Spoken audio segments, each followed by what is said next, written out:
자, 오늘 하나님 말씀 읽겠습니다. 하나님 말씀은 요한복음 18장 28절에서 38절까지 말씀입니다.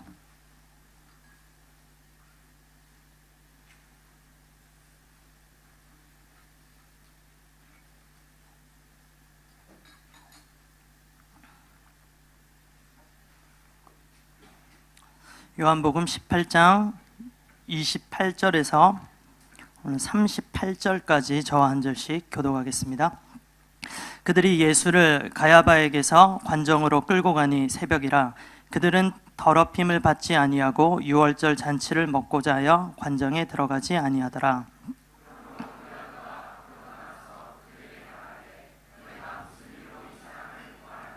대답하여 이르되 이 사람이 행악자가 아니었더라면 우리가 당신에게 넘기지 아니하였겠나이다.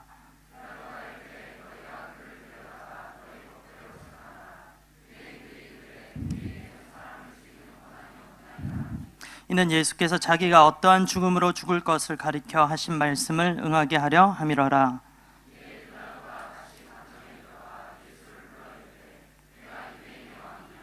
예수께서 대답하시되 이는 내가 스스로 하는 말이냐 다른 사람들이 나에 대하여 내게 한 말이냐.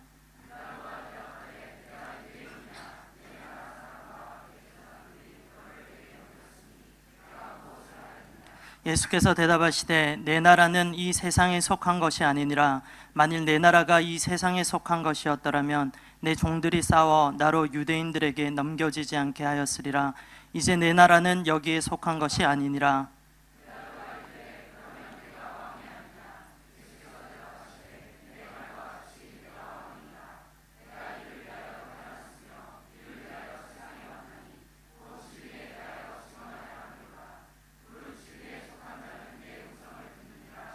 (38절) 38절 같이 하겠습니다.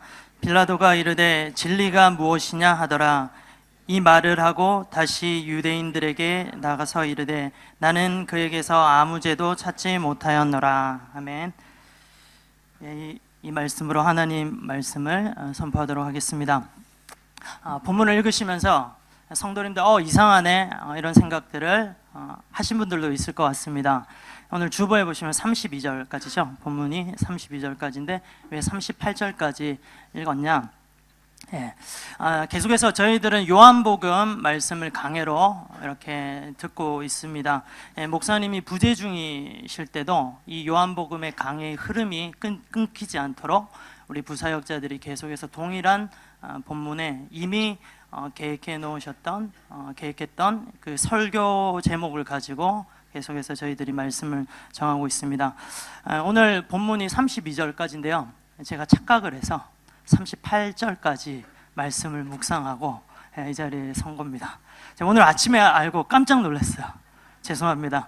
우리 하나님은 이렇게 부족한 사람의 실수까지도 사용하셔서 은혜로 여러분들에게 갚아주실 거라고 믿습니다. 오늘 먼저 배경을 보겠습니다. 배경 보기 전에 우리 이렇게 한번 인사하겠습니다. 한 세 사람 정도는 인사하시면 좋겠습니다. 하나님은 우리의 왕이십니다. 하나님은 우리의 왕이십니다. 하나님 우리의 왕이세요. 또 우리 다른 분들하고 인사하겠습니다. 우리는 하나님의 백성입니다. 우리는 하나님의 백성입니다. 우리는 하나님의 백성입니다. 오늘 본문 말씀의 배경입니다. 대제사장과 그 무리들이 예수님을 결박하고 때리고 굿하고 이제는 빌라도 앞에 끌고 갑니다. 당시 로마의 총독이었던 빌라도 앞에 예수님이 끌려왔습니다. 빌라도가 이 대제사장 무리들에게 이렇게 질문합니다. 무슨 일로 너희들은 이 사람을 고발하느냐? 본문 29절에 나오죠. 대제사장들 일행이 대답을 합니다. 30절인데요. 이 예수가 행악자가 아니면 어떻게 우리가 빌라도 당신에게 이 사람을 데리고 왔습니까? 이렇게 대답을 합니다. 일단 예수님이 무슨 악한 일을 했길래 행악자길래 그들은 이렇게 빌라도 앞에 예수님을 데리고 왔을까요? 오늘 무슨 일로 이 사람을 고발했느냐라고 하는 이 질문, 이 제목 가운데서 하나님의 음성을 묵상을 할 수가 있었습니다. 예수님은 이런 죄를 지었다는 겁니다. 말씀 하나 찾아보겠습니다. 누가복음 23장 1절 2절입니다. 함께 읽겠습니다. 무리가 다 일어나 예수를 빌라도에게 끌고 가서 고발하여 이르되 우리가 이 사람을 보매 우리 백성을 미혹하고 가이사에게 세금 바치는 것을 금하여 자칭 왕 그리스도라 하더이다 하니. 이 대제사장들 무리가 빌라도에게 예수님을 끌고 와서 고발했던 내용, 이 사람이 이렇게 악하다 했던 그 내용의 중심인데요, 예수가 자칭 스스로 왕이라 한다는 겁니다. 백성들을 이 예수가 선동을 해서 가이사가 황제가 왕이 아니고 자신이 왕이라 이렇게 이야기하면서 세금도 바치지 못한다 이렇게 이야기합니다. 그래서요, 빌라도의 신문이요, 다음부터 계속해서 집중해서 보시면 알 수 있습니다. 집요하게 예수님에게 질문합니다. 네가 유대의 왕이냐? 마태복음, 마가복음, 사복음서에 다 나오고 있습니다. 오늘 본문 우리가 읽었던 34절에서 36절까지 네가 유다의 왕이냐 하는 이 주제로 빌라도와 예수님의 대화가 계속됩니다. 그런데 본디오 빌라도는 예수님의 이 대화를 전혀 이해하지 못하고 있는 것 같아요.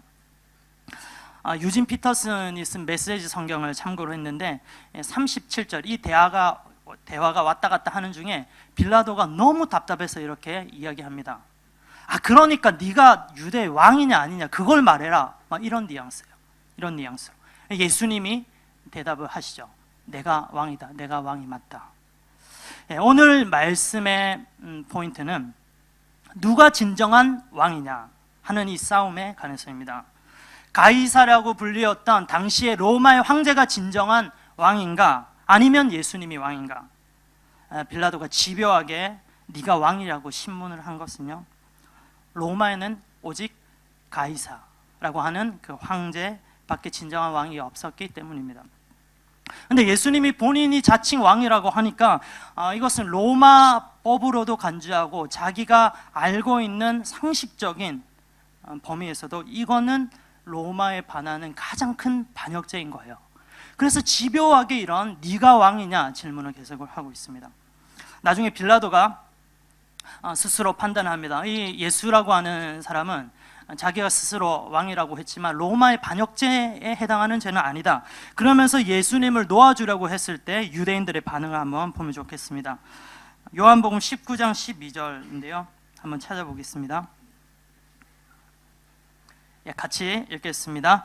이러함으로 빌라도가 예수를 놓으려고 힘썼으나 유대인들이 소리질러 이르되 이 사람을 놓으면 가이사의 충신이 아니니이다.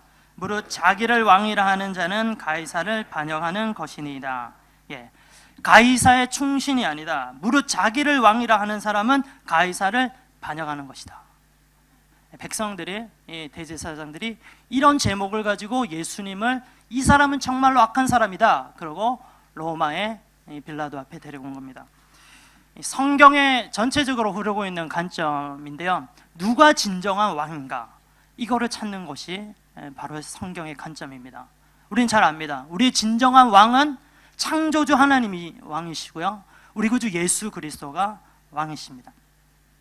오늘의 우리가 읽었던 본문의 관점, 우리의 본문도 이러한 관점에서 생각을 해볼 수가 있습니다. 아주 이 성경의 전체적인 관점을 아주 응축해 놓고 함축해 있는 그런 부분이라고도 생각을 할 수가 있습니다. 누가 진정한 왕인가?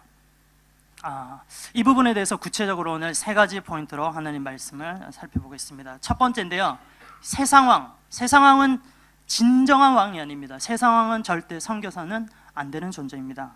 이 가이사라고 했는데요, 이 가이사는 세상왕을 상징하는 인물이었습니다.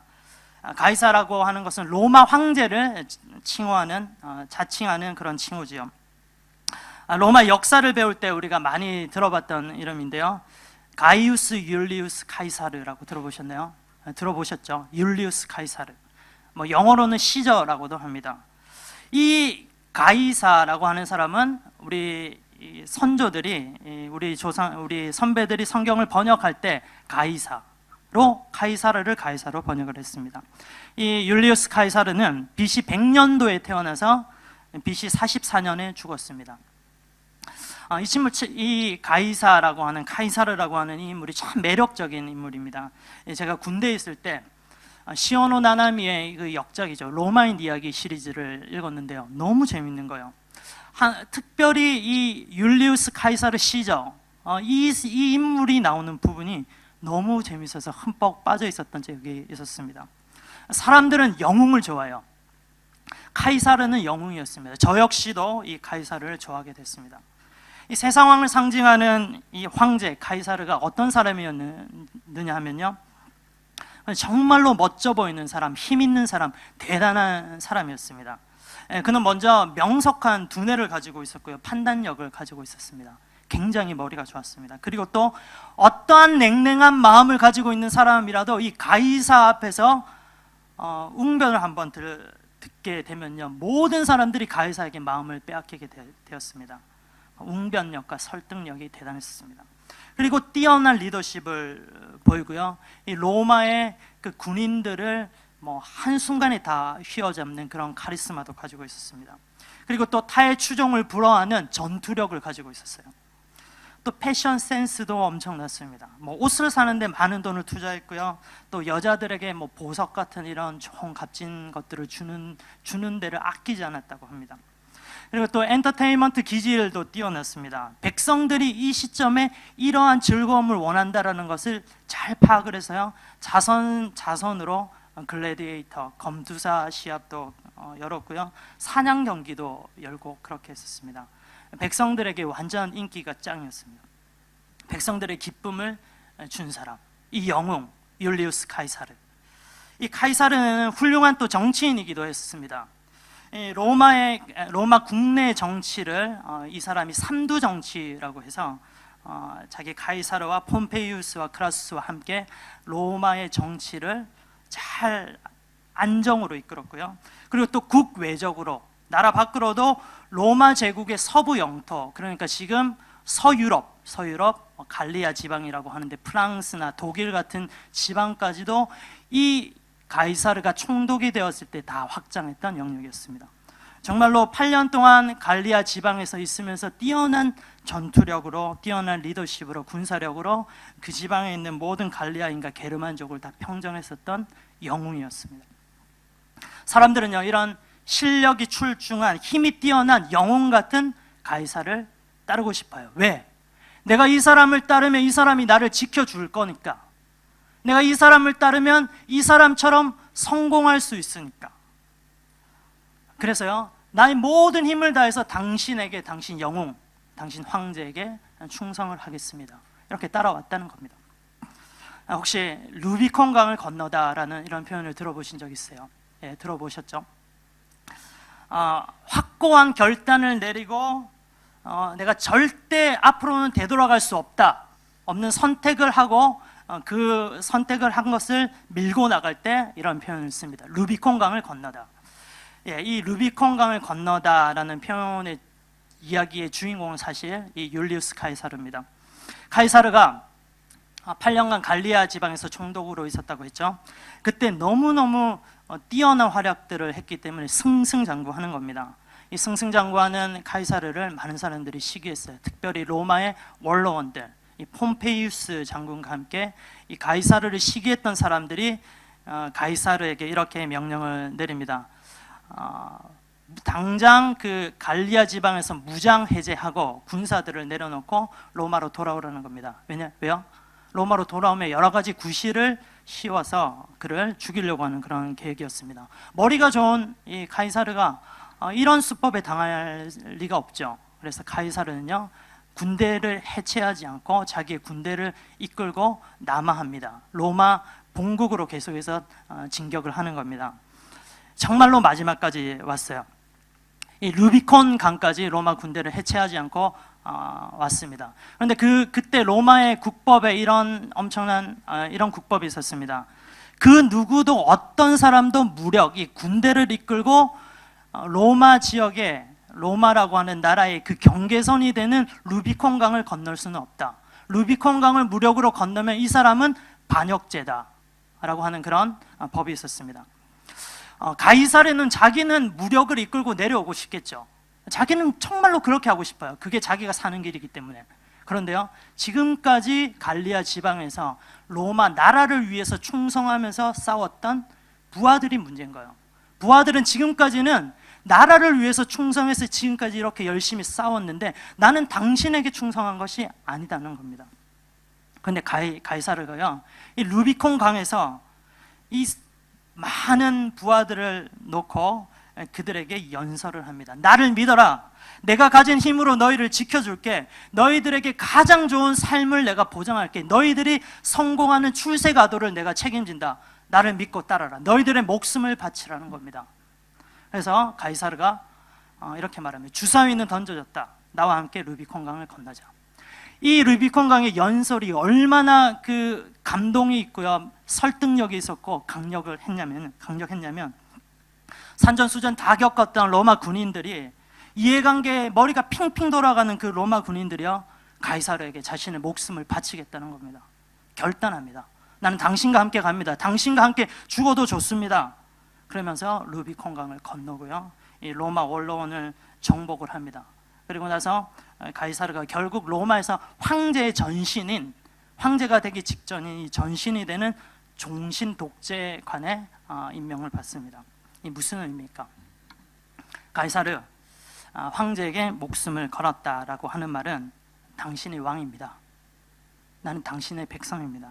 당신이 나를 지켜주세요. 나에게 더 좋은 삶을 보장해 주세요. 나에게 성공할 수 있도록 해주세요.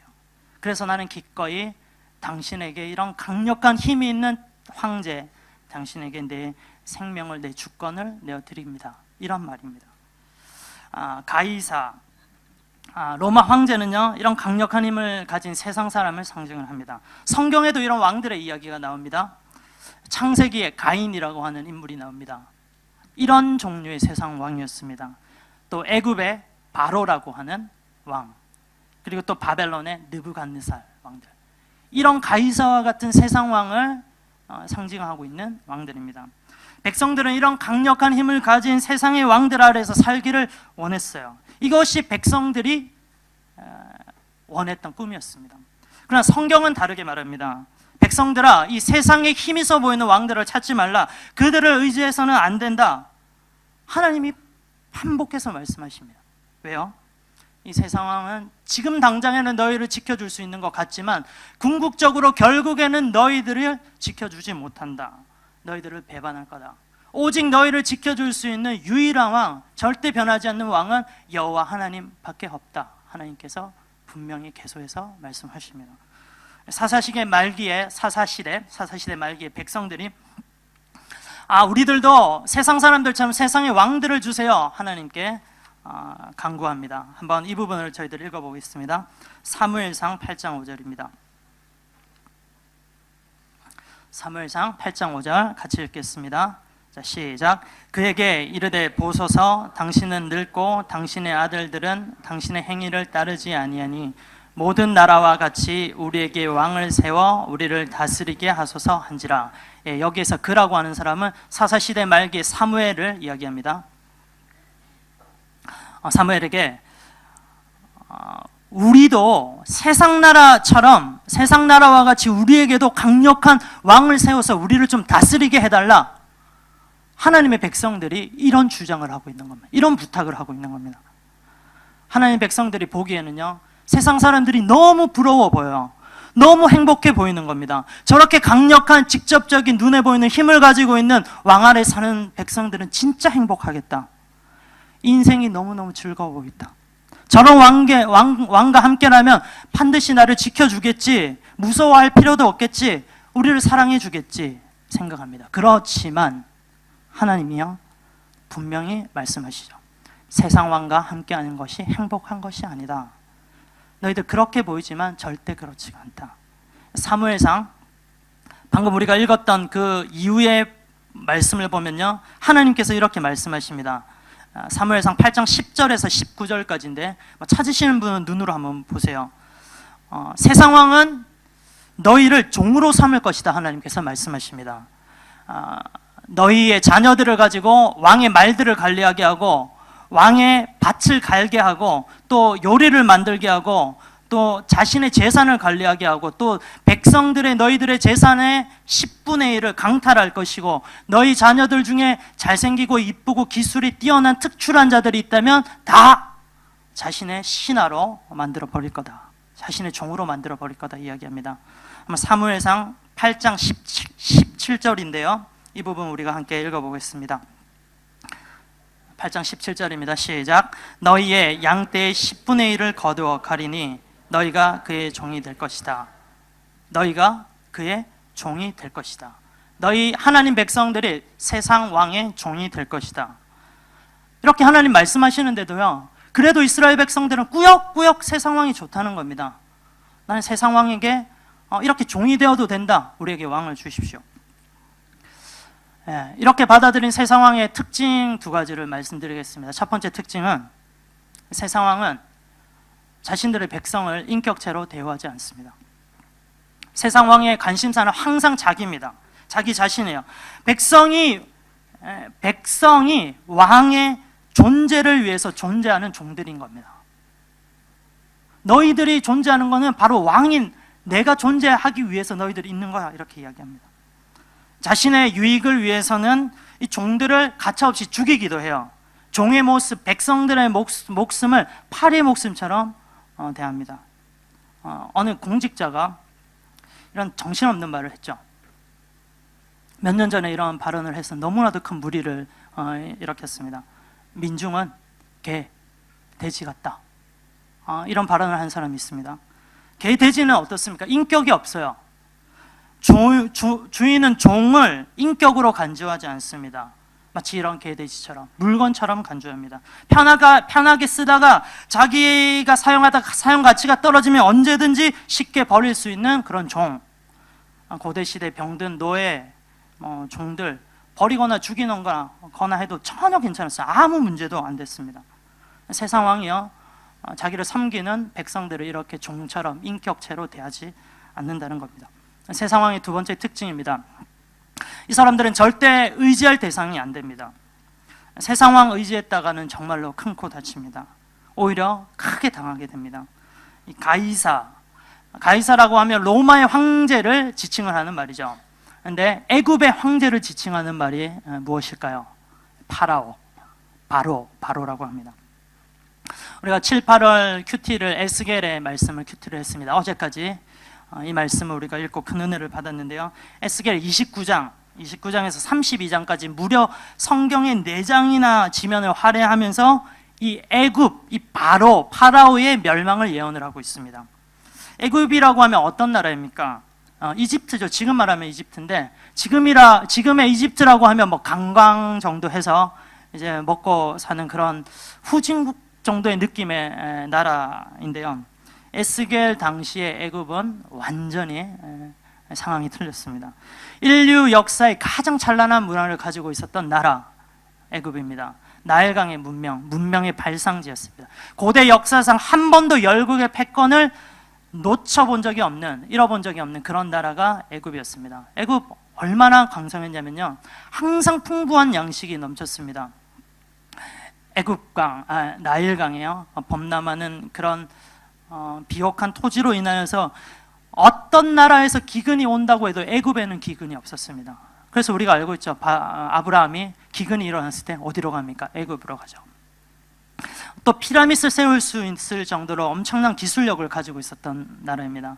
그리고 또 당시에 세계 하나밖에 없었던 도서관을 가지고 있었던 나라, 알렉산드리아라고 하는 도시에 유일하게 도서관이 있었어요.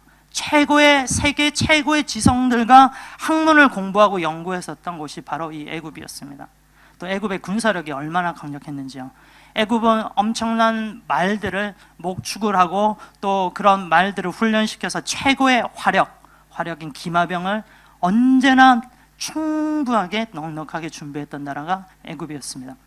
이 에스겔 활동 당시 유다 예루살렘은요, 하나님 의지하지 않았습니다. 하나님 의지하지 않고요, 이 세상의 왕이라고 자부를 했었던 애굽을 의지했습니다. BC 587년이에요. 예루살렘 성이 벌써 1년 넘게 바벨론 군대에 포위된 상태였습니다. 이 바벨론도 하나님이 주권적으로 사용하셨던 그 무기예요. 이 예루살렘 성 안에서 식량이 다 떨어져 나갔고요, 곧 멸망할 거라고 하는 흉흉한 소문들이 들려왔습니다. 이 예루살렘 성 안에서 굶어 죽어가는 사람들이 또 나오고 있습니다. 지푸라기라도 찾고 싶은 그들의 심정, 그들에게 딱 한 가지 희망이 있었습니다. 정말 진짜 마지막 남은 희망입니다. 기대입니다. 바로 이 애굽이에요. 이 애굽이라면 지금 당장에 우리의 이렇게 열악한 상황, 우리가 죽어가고 있는 상황에서 나를 도와줄 수 있다라고 생각을 했습니다. 애굽의 바로 왕 또한요, 나를 믿어라. 너희들 나를 의지하고 나에게 충신으로 너희들이 섬긴다고 한다면 내가 언제든지 가서 저 바벨론 박살내 줄게. 너희를 구원해 주겠다. 이렇게 이야기합니다. 이러한 시점에서 하나님이 에스겔을 통해서 애굽의 멸망을 예언을 하는 겁니다. 에스겔의 메시지 간단합니다. 세상 왕이라고 자부하던 저 애굽이 너희를 구원해 줄 수 없다. 오직 너희의 구원자는 오직 하나님밖에 없다. 이게 간단한 메시지입니다. 이 애굽을요, 에스겔은 갈대 지팡이라고 비유를 들었습니다. 갈대 지팡이. 우리에게는 조금 느낌이 안 오는데요. 갈대 지팡이가 뭐지? 예. 그런데 이 갈대 지팡이가 그래요. 당시에 질 좋은 나무 지팡이가 비쌌기 때문에 가난한 사람들은 종종 이 갈대 지팡이를 사용을 했다고 합니다. 갈대 지팡이 가격도 싸고 또 가벼워서 좋은데요, 치명적인 약점이 있었습니다. 조금이라도 체중을 싣게 되면 금방 부러진다는 겁니다. 파피루스로 만들어졌기 때문에 금방 부러집니다. 뭐 부러지는 건 괜찮은데요, 이 파피루스 파편 조각이 너무나도 날카로운데 이 날카로운 조각들이 인체의 중요한 장기들을 찔러서 사람 목숨을 앗아가는 그런 사고들이 빈번했다고 해요. 갈대 지팡이와 같은 이 애굽을 의지하지 말라, 하나님께서 분명히 말씀하십니다. 말씀 하나 찾아보겠습니다. 에스겔 29장 6절과 7절입니다. 에스겔 29장 6절 7절 함께 말씀 읽겠습니다. 시작. 애굽의 모든 주민이 내가 여호와인 줄을 알리라. 애굽은 본래 이스라엘 족속에게 갈대 지팡이라. 그들이 너를 손으로 잡은즉 내가 부러져서 그들의 모든 어깨를 찢었고 그들이 너를 의지한즉 내가 부러져서 그들의 모든 허리가 흔들리게 하였느니라. 이 갈대 지팡이와도 같은 애굽이 결국은 이스라엘에게 치명적인 상처를 오히려 주었던 겁니다. 예루살렘은 세상의 왕으로 큰 소리쳤던 이 애굽이 자신을 구원해 줄 줄 알았지만 그들을 그래서 의지했건만 실제로 1년 뒤에 BC 586년에 예루살렘은 바벨론 느부갓네살 왕에 의해서 함락되고 처참하게 멸망당합니다. 애굽이 지켜주지 못한 겁니다. 이 세상의 왕 가이사, 또 애굽의 왕 파라오, 이런 사람들은 진짜 우리가 섬겨야 될 왕이 아닌 거예요. 이들이 너무너무 매력적이에요. 멋져 보입니다. 지금 당장에 나를 지켜줄 수 있는 것 같은 그런 힘이 있다고 해요. 그렇지만 실상은 그렇지가 않습니다. 오히려 믿었던 도끼에 이 세상 왕들에게 우리의 발등을 찍히게 됩니다. 나를 안전하게 지켜준다고 이야기했지만 거짓말입니다.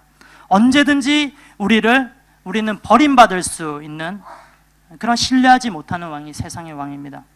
이 세상 왕은 우리를 인격체로 대해주지 않습니다. 나를 지배하고 억압하고 때리고 치명적인 상처를 줘요. 온갖 세상의 즐거움과 행복으로 우리를 유혹하지만 그 행복이 오래가지 못합니다. 질문합니다. 성도님들은 이런 세상 왕을 진정한 왕으로 섬기고 싶으십니까? 아니죠. 물론 아닙니다. 그런데 실제로 우리들의 모습을 보면 우리들의 삶을 한번 잘 점검해 볼 필요가 있습니다. 우리들의 마음을 진실하게 한번 점검해 봅시다. 우리들의 마음의 왕자에 누가 앉아 있습니까? 오직 하나님만 앉아 있어야 될 그 마음의 왕자에, 그 왕의 자리에 세상의 왕들이 여러 가지 가면을 쓰고 떡하니 앉아 있습니다. 이것만 있으면, 우리들 가운데요, 사사시대의 그 백성들처럼 이것만 있으면 나도 이 세상에서 정말로 인정받고 잘 살 수 있을 것 같은데, 내 지금 이 상황에서 직접적으로 나에게 도움을 줄 수 있는 그것만 있으면, 다음요, 이런 것들이 어떤 것들이 세상의 왕이 될 수 있는지 한번 예를 들어보겠습니다. 돈 있으면 안 되는 거 하나도 없어 라고 돈을 따라가는 사람들. 학벌이 좋아야 돼. 많이 배워야지 사람들이 나를 무시하지 못하지. 박사 학위, 좋은 직장, 이런 거 있어야지 그래도 나를 나름 좀 괜찮은 사람으로 보겠지. 좋은 교제권, 내가 이 정도 잘 나가는 사람들하고 친하다, 그래서 내가 어려움이 있을 때 이 사람한테 전화 한 통만 하면 내 모든 문제들 다 해결될 수 있어. 좋은 집, 좋은 차, 고상한 취미, 무언가에 있어서의 전문성, 뭐 이런 것들이요, 나를 좀 더 괜찮은 사람으로 만들어 줄 거야. 이런 것들이 나를 성공으로 이끌어 줄 거야. 생각을 할 수 있습니다. 그리스도인들 가운데서도 이런 사람들이 많이 있습니다. 그런데요, 이것들이 우리를 지켜줄 수 없다. 하나님 분명히 말씀하십니다. 이것들이 세상의 왕으로 변장을 해서 우리를 지켜준다고 유혹해도 절대 이것들은 우리를 지켜줄 수 없습니다. 사랑하는 성도 여러분, 한번 잘 생각해 봅시다. 나는 무엇을 왕으로 섬기려고 하는 경향이 있는가? 나는 어떤 종류의 세상 왕에게 쉽게 무릎을 꿇는 경향이 있는가? 우리가 섬겨야 할 왕은 세상 왕 가이사르가 아니라 우리 주 예수 그리스도 한 분밖에 없습니다. 세상 왕을 의지하지 말고 오직 하나님, 유일하신 하나님, 여호와 하나님만 의지하는 저와 여러분들이 되기를 간절히 기도합니다. 두 번째 포인트입니다. 우리가 왕이 되어서는 안 된다는 겁니다. 세상 왕을 따랐던 사람들이 세상 왕을 섬기고 난 다음에 그 결과가 이게 뭐야? 너무너무 힘들어하고 아파합니다. 우리들은 뭐 이렇게 하나님 말씀을 통해서 이 지혜를 이미 알고 있어서 세상 쫓아가는 사람들은 그렇게 없는 것 같아요. 그렇게 없는 것 같지만 이 세상 사람들 가운데서도요, 지혜가 있는 사람들이 있습니다. 지혜가 있어서 이 세상 왕을 의지했다가는 다 내가 힘들어지더라, 나도 실패하고 그랬다, 세상 왕을 의지할 게 못 돼 라고 생각하는 지혜로운 세상의 사람들이 있습니다. 이 사람들 세상 왕을 의지했다가 배신당하고 실패를 경험한 사람들이에요. 소위 세상에 대해서 정남이가 뚝 떨어진 사람들이에요. 예를 들어 보면 이런 사람이 있습니다. 사업에 실패한 사람들. 그 과정 가운데 정말로 많은 속임도 당하고 아픔을 겪었던 사람들. 내가 조금 잘 나갈 때는 그렇게도 많은 사람들이 나에게 들어붙고 이렇게 잘해주더니 조금 어려워지니까 코도 안 비치는 사람들. 또 회사에서 학교에서 왕따 당하는 그런 사람들. 이것뿐만 아니라 세상에 구조학의 순환이 있어요. 우리가 아무리 노력을 해도 그 구조학에서 벗어날 수 없는 그런 사이클에서 노력하지만 또 넘어지고 또 실패하고 좌절하고 많은 그런 사람들. 그런 사람들이 세상을 보면 정남이가 뚝 떨어집니다. 그래서 세상의 왕들 싫다, 세상의 왕들이 만들어 놓은 방법, 나는 그 길 따라가지 않겠다. 따라가면 뭐해? 공허하고 정말 허무하던데 실망과 회의감에 가득한 사람들이 있습니다. 그래서 이 사람들은요, 세상에서 성공하고 싶은 일도 없습니다. 세상에서 성공하고 싶은, 요즘 사람들은 일도 없다라는 이런 표현을 쓰더라고요. 성공하면 뭐 하는데? 그냥 허무하던데. 그 딱이 어렵다는 그 많은 사람들이 바라보던 그 성공이라고 하는 위의 자리에 있으면 뭐해? 공허하던데, 허무하던데. 난 그런 거 다 필요 없다. 그래서요, 나는 오직 나 자신만 믿을 거다라는 겁니다. 그 누구도 믿고 의지하지 않겠다. 누구에게도 마음 열지 않겠다. 세상이 나에게 뭐라고 말하든 상관없다. 난 괜찮아. 난 상관없어. 난 내가 원하고 바라는 대로 할 거야. 내 삶은 내 것이야. Enjoy my life. 누구도 터치하지 마. 간섭하지 마. 난 누구에도 터치받고 싶지 않다. 제발 좀 날 좀 내버려둬. 이래라 저래라 하지 마라. 귀찮다. 누구도 나에게 명령할 수 없다. 설령 하나님이라 하더라도. 하나님이 내 삶의 왕이 된다면 나는 하나님의 종이 될 거잖아. 그래서 하나님의 이야기해놨던 여러 가지 율법들 지키면서 살지 않으면 내가 얼마나 또 힘들어. 이렇게 생각하는 사람들이 있습니다. 그리고 자기의 영역을 만듭니다. 내 세상입니다. 하나님도 침범할 수 없는, 그 누구도 나를 터치할 수 없는 내 영역을 만드는 겁니다. 내 세상을 만듭니다. 자기만이 그 세상 가운데서 그곳에서는 왕입니다. 그 누구도 넘볼 수도 없고 넘봐서도 안 되는 그런 영역들을 만들어서 그곳에서 왕노릇하고 있습니다. 히키코모리도 될 수도 있고요. 그 작은 공간에서 내가 왕이다고 하는 그런 사람들. 그리고 또 인터넷의 사이버 공간에서 그때만은 내가 왕이라고 생각하는 그런 인터넷 중독자들도 될 수가 있겠고요. 이런 사람들이 이야기합니다. 이 세상에 절대적인 기준은 없다. 내가 기준이라고 생각합니다. 그러면서 이 사람들 세상의 기준들을 무너뜨립니다. 우리가 살아가고 있는 이 시대의 특징이 바로 그거 아닙니까? 포스트 모더니즘이라고 하죠. 포스트, 지나가다. 모던, 그 진리되는 기준이 지나간다는 겁니다.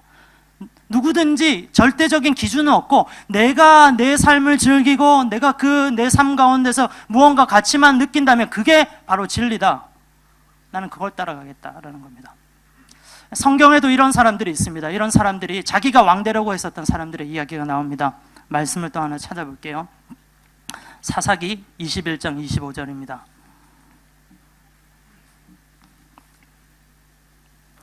같이 읽겠습니다. 시작. 그때 이스라엘에 왕이 없으므로 사람이 각기 자기의 소견에 오른 대로 행하였더라. 사사기에서 반복적으로 하는 메시지입니다. 그때 세상에 왕이 없었으므로, 이스라엘에 왕이 없었으므로 각기 소견에 오른 대로 행하였더라. 왕이신 하나님을 의지하지 않고요, 이 왕의 백성으로 부름받았던 이스라엘 백성들이 각각 자기 자신이 다 왕이라는 겁니다. 지금의 이 시대와 너무나도 비슷하죠. 영적인 암흑기입니다. 사사기. 우리 가운데서도 이런 사람들이 있다는 겁니다.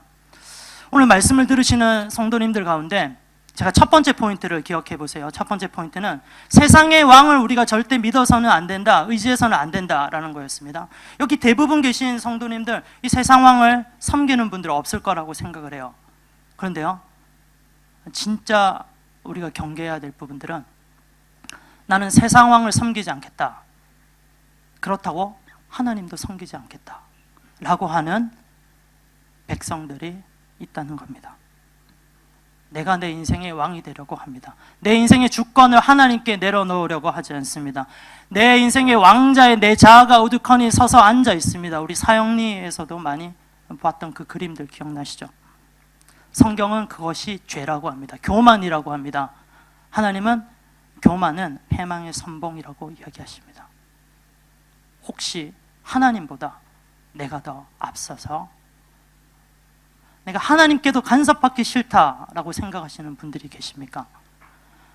정말로 하나님은 그런 사람들을 이야기하십니다. 네가 왕도 아니다, 바로 나에게 돌아와야 된다. 하나님께서 말씀하십니다. 사랑하는 성도 여러분, 혹시 우리 가운데 이런 내 자아가 너무나도 커서 하나님보다 앞서 있는 그런 분들이 있다면 오직 하나님만 우리의 영원한 유일한 왕으로 섬기시는 그런 은혜가 있기를 간절히 바랍니다. 세 번째입니다. 세 번째인데요, 예수님입니다. 우리 예수님, 우리가 섬겨야 되는 유일한 왕은 창조주 하나님이고 그 하나님이신 바로 예수 그리스도밖에 없습니다. 오늘 본문으로 돌아오면 빌라도가 이렇게 질문을 합니다. 다시 질문합니다. 네가 왕이냐? 질문하는데요, 예수님의 대답이 37절에 나와 있습니다. 내 말같이 내가 왕이다. 그런데 이 예수님은 세상의 왕은 아니세요. 왕은 왕이신데 세상의 왕은 아니세요. 한번 말씀 찾아볼게요. 요한복음 18장 36절 오늘 본문인데요, 18장 36절 읽어보겠습니다. 시작. 예수께서 대답하시되 내 나라는 이 세상에 속한 것이 아니라 만일 내 나라가 이 세상에 속한 것이었더라면 내 종들이 싸워 나로 유대인들에게 넘어지지 않게 하였으리라. 이제 내 나라는 여기에 속한 것이 아니니라. 말씀을 잘 보십시오. 예수님이 왕이긴 왕이신데 이 세상에 속한 나라의 왕은 아니십니다. 하나님이 다스리시는, 예수님이 다스리시는 세상은요, 우리가 일반적으로 생각하는 이 세상과는 완전히 다릅니다. 세상의 왕들은 이렇게 해요. 백성들을 인격체로 여기지 않습니다. 그죠? 자기의 필요에 따라 백성들을 죽일 수는 있지만 이 우리의 왕이신 예수님은요, 백성들을 위해서 자신의 생명까지도 내려놓는, 자신의 목숨을 기꺼이 내려놓는 그런 왕입니다. 세상적인 관점에서 생각해 볼 때 있을 수도 없는 그런 일이에요. 세상에 이런 왕은 없습니다. 말씀 하나 더 찾아보겠습니다. 요한복음 18장 32절입니다. 오늘 본문이죠. 자, 함께 읽겠습니다. 시작. 이는 예수께서 자기가 어떠한 죽음으로 죽을 것을 가리켜 하신 말씀을 응하게 하려 하심이라. 예수님께서 백성들을 위해서 죽어주신다고 하십니다. 십자가입니다. 십자가. 예수께서 이제 곧 십자가에 달려서 돌아가실 것을 이야기하십니다. 왕이신 예수님이, 왕이신 하나님이 왜 십자가에 돌아가셔야 됩니까? 하나님은 정말로 왕이세요. 예수님은 정말로 왕이십니다. 왕이신 이 예수님이 하늘의 보좌를 가지고 보좌에 앉아 계셨는데 이 보좌를 내려놓으시고 이 땅으로 오십니다. 세상의 왕들에게 있어서는 정말로 있을 수 없는 일이죠. 세상의 왕들은 이 왕의 자리를 절대 내려놓지 않으려고 끝까지 싸우고 있는 사람들이지 않습니까? 이 왕의 자리를 위해서라면 자기의 가족들까지도 무참히 죽여버리는 사람들이 세상 왕이지 않습니까? 세상 왕들의 역사를 보십시오. 어느 나라든 어느 시대든 똑같습니다. 이 왕의 자리를 놓지 않기 위해서 그렇게도 발악을 하는 사람들이 세상 왕인데, 우리가 섬기는 왕은 그렇지 않습니다. 이 왕의 자리를 기꺼이 내려놓고 이 땅에 오시는 분이십니다. 그리고 왕의 자리를 포기한 것도 모자라서 죄인 중에 괴수인 우리들을 위해서 십자가에 올라가시고 십자가에서 우리를 위해서 죽어주셨습니다. 왜요? 정말 이 죄 때문에 죽을 수밖에 없는 우리 백성들을, 자신의 백성들을 사랑하기 때문입니다. 누군가 왕이 내가 죄를 범했는데 내 죄 때문에 감옥에 간다, 내 죄 때문에 자기가 죽는다, 상상할 수도 없는 거죠. 예수님은요, 우리 백성들, 그를 왕으로 섬기는 사람들을 인격체로 대해 주십니다. 세상 왕하고는 완전히 틀려요. 세상은 절대 백성들을 인격체로 대하지 않지만 예수님은 우리를 종처럼 대하지 않습니다. 좋은 친구로 대하고요, 사랑하는 아들로 대해 주십니다. 죄인이나 종은 인격이 없죠. 그래서 죄인이나 종이 무슨 죄를 하나라도 범하게 된다면요, 채찍 같은 그런 형벌을 받지 않을까 벌벌벌 떨게 돼 있습니다. 주인이, 그 왕이 너무나도 무섭게 보이는 거예요. 무서운 존재라는 겁니다. 그런데 우리 왕이신 예수님은 어떻습니까? 우리가 실수할 수도 있고요, 넘어질 수도 있고 죄를 범할 수도 있습니다. 그럼에도 예수님은 인격으로 우리를 대해 주십니다. 그럴 수 있지, 실수할 수 있지. 우리 지난 시간 한번 생각해 봅시다. 베드로가 3번이나 예수님을 부인했습니다.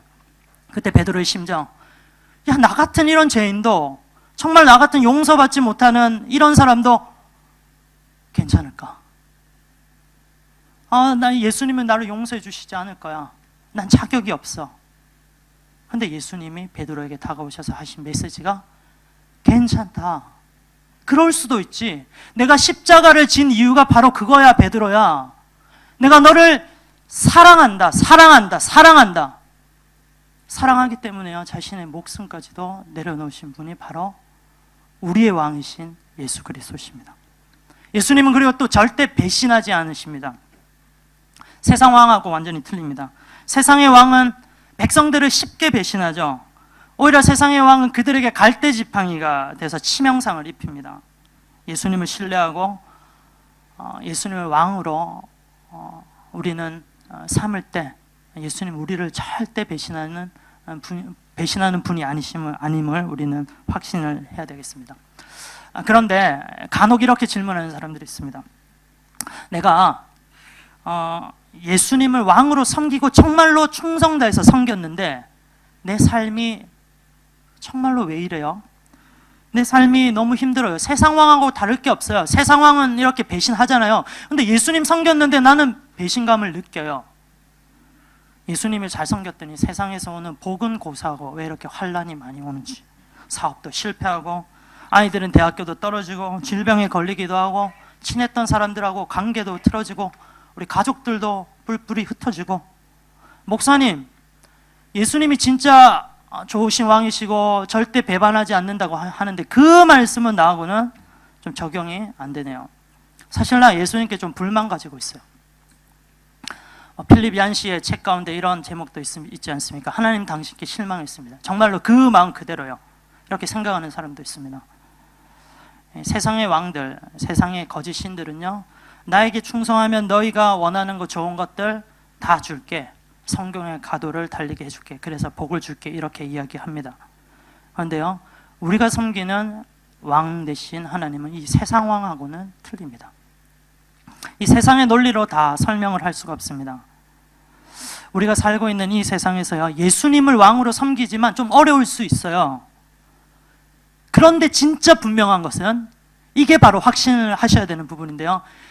우리가 사는 이 삶에서는 우리가 예수님께, 하나님께 배신감을 느낄 수는 있지만 정말로 질리고 변하지 않는 궁극적인 것은요, 우리가 죽고 난 다음에 하나님 앞에 심판받을 때, 예수님 앞에 심판받을 때 예수님을 왕으로 섬긴 우리들은 영원한 생명의 천국을 얻게 됩니다. 천국의 상급을 우리는 받게 됩니다.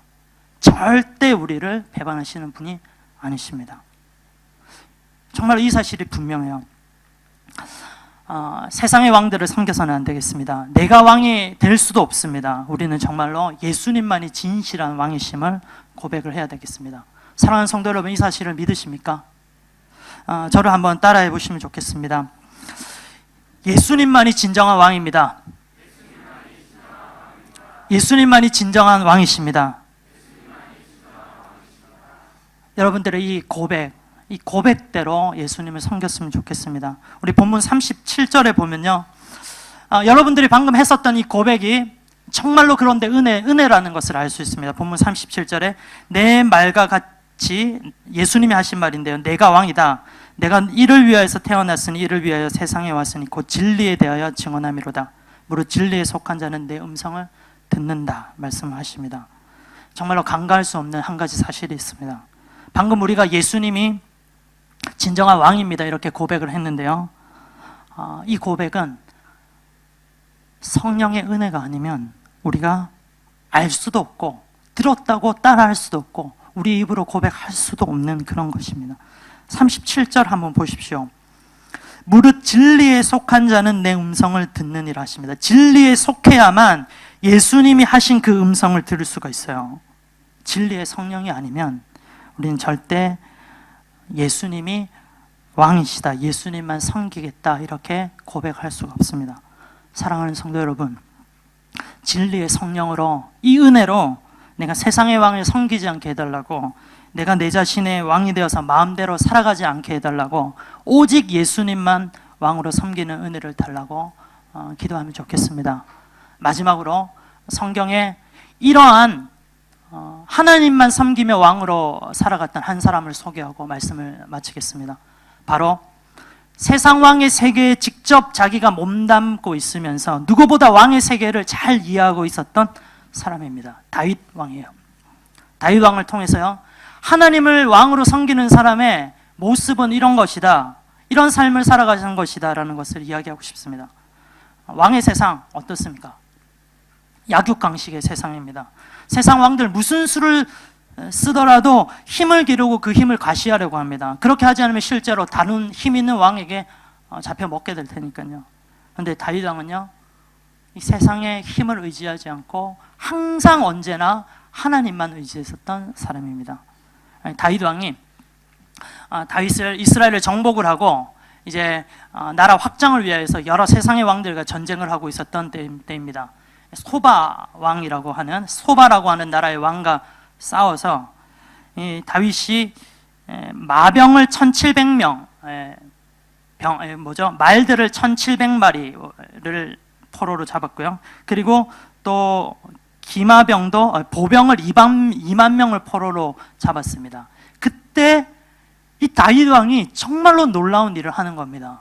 세상 왕의 관점에서 보시면 나에게 힘이 되는 이 전투력을 손에 넣었기 때문에 너무 기뻐했을 건데, 다윗은요, 이 세상 전투력, 힘을요 포기합니다. 한번 읽어볼까요? 사무엘하 8장 4절입니다.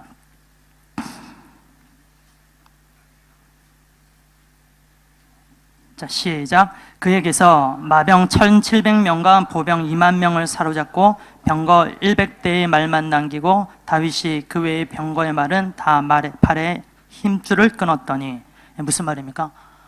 잡았던 말, 기마병, 엄청난 전투의 화력, 지금 말하면 탱크 같은 그런 전투력 그런 거예요. 근데 이 포로로 잡았던 1700마리의 말의 발의 힘줄을 끊었다고 합니다. 100마리만 빼고, 꼭 사용할 수 있는 100마리만 빼고 1600마리의 힘을 포기했다는 겁니다. 무슨 말입니까? 세상의 힘을 의지하는 왕이 아니다. 나는 오직 하나님만 의지합니다. 내 힘은 하나님께 있습니다. 전쟁 내 힘으로 이길 수 있는 게 아닙니다. 하나님이 도와주시지 않으면 나는 이길 수가 없어요. 그러면서 그 뒤에 사무엘하 8장 6절 14절에서 반복해서 나오는 게 그렇습니다. 다윗이 어디로 가든지 여호와께서 이기게 하시니라. 다윗은 세상의 힘이 아니라 철저히 하나님으로 의지했을 뿐인데 오히려 가장 강력한 힘을 가질 수가 있었다는 겁니다. 하나님을 왕으로 섬긴다고 하는 것은 이런 것입니다. 그리고 다윗은요, 언제나 하나님을 사랑하고 찬양하고 예배드리고 기도하며 자신의 주권을 하나님께 내어드렸던 백성이었습니다. 잘 나갈 때도, 내가 승승장구할 때도, 지금 이처럼 하나님이 항상 지켜주실 때도 교만하지 않았어요. 왜냐하면 하나님이 이끌어 주시는 건데 내가 교만할 수가 없는 겁니다. 그러면서 또 반면에 자기가 실패하고 낙담될 때도 절대 좌절하지 않았습니다. 낭망하지 않았습니다. 왜요? 하나님이 나를 이끌어 주시는데 낭망할 필요가 없다는 겁니다. 아까 예수님을 왕으로 섬겼더니, 하나님을 왕으로 섬겼더니 나는 배신감이 듭니다, 이렇게 말씀하시는 분들 있죠. 그런 분들 중에 이 다윗처럼 많은 아픔과 고통을 겪어본 사람들이 있습니까?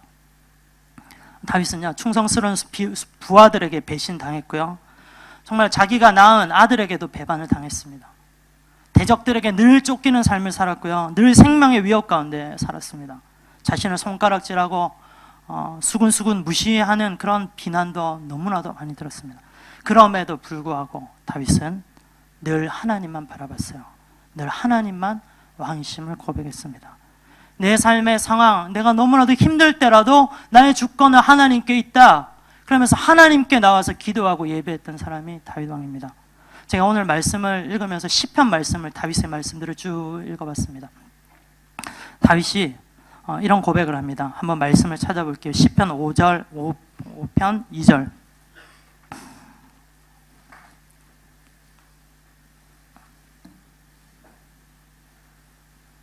자, 같이 읽겠습니다. 시작. 나의 왕, 나의 하나님이여, 내가 부르짖는 소리를 들으소서. 내가 주께 기도하나이다.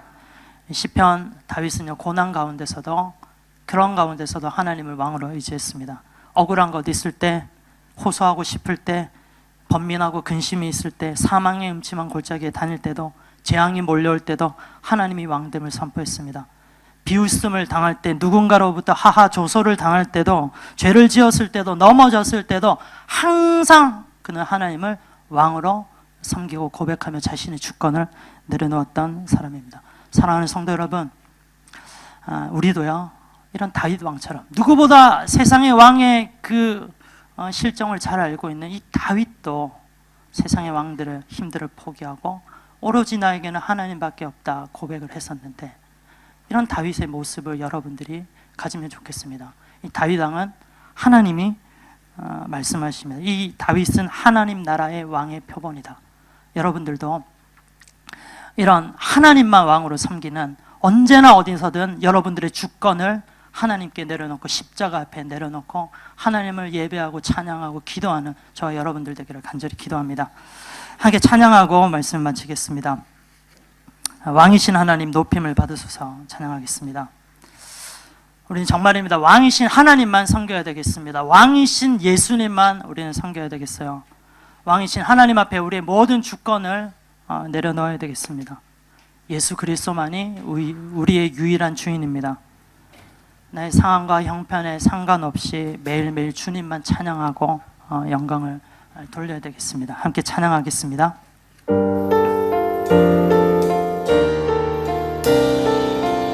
왕이신 하나님, 왕이신 하나님 높임을 받으소서. 찬양하리라 영원히 높임을 받으실 그 이름 찬양하리라.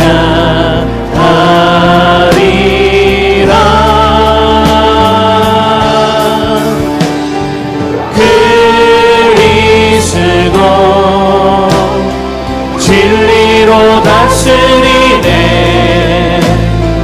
기뻐하라 온 땅이여 찬양하라. 거룩하신 그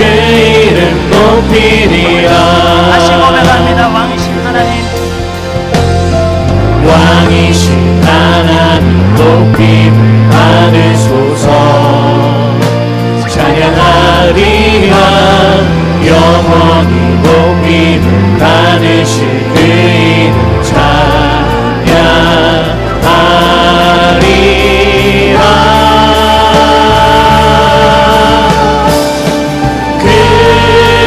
그리스도 진리로 다스리네. 기뻐하라.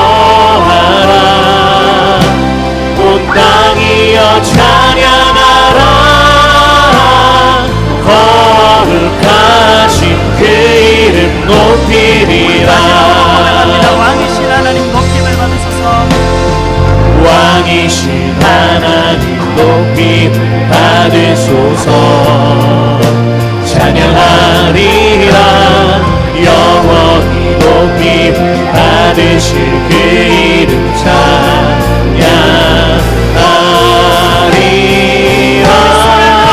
왕이신 하나님을 찬양합니다. 그리스도 진리로 다스리네. 기뻐하라. 온 땅이여 찬양하라. 거룩하신 그 이름 높이리라. 그리스도 진리로 다스리네. 그리스도 진리로 다스리네. 기뻐하라. 온 땅이여 찬양하라. 거룩하신 그 이름 높이리라.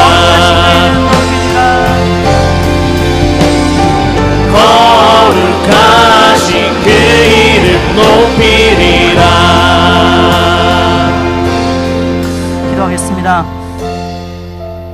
왕이신 하나님 아버지, 오늘 말씀을 통해서 우리의 왕은 오직 하나님뿐임을 다시금 확신하게 해주셔서 감사합니다. 세상의 왕들을 따르지 아니하고, 그렇다고 내가 내 삶의 주인이 되지 아니하고, 오직 내 모든 삶의 주권을 하나님께 내어놓는 그런 복된 주님의 백성들 되게 하여 주시옵소서. 이번 한 주도 앞으로의 우리의 인생 가운데서도 날마다 하나님의 통치하심을 맛보는 복된 우리들 되게 하여 주시옵소서. 감사드리며 우리 주 예수 그리스도의 이름으로 기도합니다.